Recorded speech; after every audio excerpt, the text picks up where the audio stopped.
Friends, कुछ हमारे word ऐसे होते हैं जिसका जो स्पेलिंग है सेम रहेगा, लेकिन उसका प्रोनाउंसिएशन है वो डिफरेंट होगा और उसका जो मीनिंग है वो भी डिफरेंट होगा, लेकिन स्पेलिंग जो है वो सेम होता है। जैसे मैंने कहा कि वाइंड, WIND, इसे कहीं कहीं वाइंड पढ़ते हैं और कहीं कहीं विंड पढ़ते हैं। जब हम इसको WIND को वाइंड पढ़ेंगे तो इसका मतलब होगा लपेटना होगा। जैसे रस्सी होती ना, कहते हैं रस्सी को लपेटो, वाइंड दी रोप। यहाँ पर हमने किसका क्या पढ़ा है, प्रोनाउंसिएशन वाइंड पढ़ा।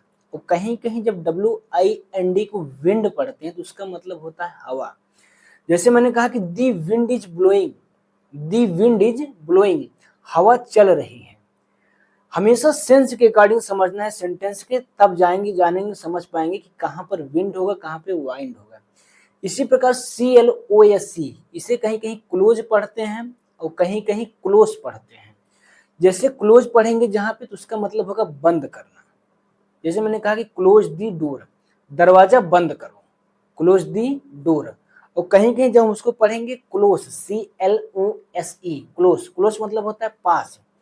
जैसे मैंने कहा कि वह मेरे करीब है, he is close to me, यहाँ पर हमने क्लोज पढ़ा, उसके पहले क्लोज पढ़ा था।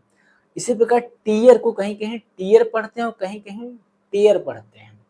जब हम टीयर को TEAR को पढ़ेंगे, TEAR से, तो इसका मतलब होगा टीयर, टीयर मतलब होता है आंसू।